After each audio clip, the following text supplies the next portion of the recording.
Guys, നമ്മുടെ പുതിയൊരു challenge വീഡിയോയിലേക്ക് എല്ലാവർക്കും അപ്പൊ ഗൈസ്, നമ്മളിന്ന് ചെയ്യാൻ വേണ്ടി പോകുന്നത് എന്താണ് മൃദുലേ? അതായത് നമ്മള് ഒരു പർട്ടിക്കുലർ ഫുഡ് നമ്മൾ എടുക്കുന്നത് മൊത്തം 5 റൗണ്ട് ആയിരിക്കും നമുക്കുള്ളത്.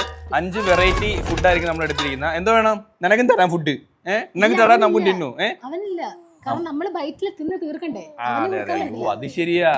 അപ്പൊ നിങ്ങള് നമ്മൾ എന്ത് ചലഞ്ച് എന്ന് പറഞ്ഞാൽ ബൈറ്റ് ചലഞ്ച്. അതായത് ഇപ്പം ഒരു ഫുഡ്, ഇപ്പൊ ഞാൻ എക്സാമ്പിൾ ബർഗർ നമ്മൾ എടുക്കുവാണ്. അപ്പൊ ഈ ബർഗർ എത്ര ബൈറ്റിനുള്ളിൽ നമ്മൾ കഴിക്കുമെന്ന് പറയുക. അപ്പൊ ഞാനിപ്പോ 2 ബൈറ്റ് കൊണ്ട് കഴിക്കും, മൃദുല ഇപ്പൊ 3 ബൈറ്റ് കൊണ്ട് കഴിക്കും എന്ന് പറയുമെന്ന് വിചാരിക്കാം.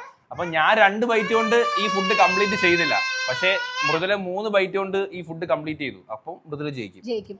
അത് മാത്രമല്ല, ഇപ്പൊ ഏട്ടൻ 2 ബൈറ്റിൽ തീർത്തു, ഞാൻ 3 ബൈറ്റിൽ തീർത്തുന്നുണ്ടെങ്കിൽ ഏട്ടനായിരിക്കും വിൻ ചെയ്യുന്നത്. കാരണം കുറഞ്ഞ ബൈറ്റ് കൊണ്ട് ആരാണോ, അപ്പൊ കുറച്ച് പറയാൻ നോക്കും, അല്ലെ പിന്നെ കൂടുതൽ പറഞ്ഞൂടെ. പക്ഷെ കുറച്ച് ബൈറ്റ് ആര് കടിക്കുന്നു അവരായിരിക്കും ജയിക്കും.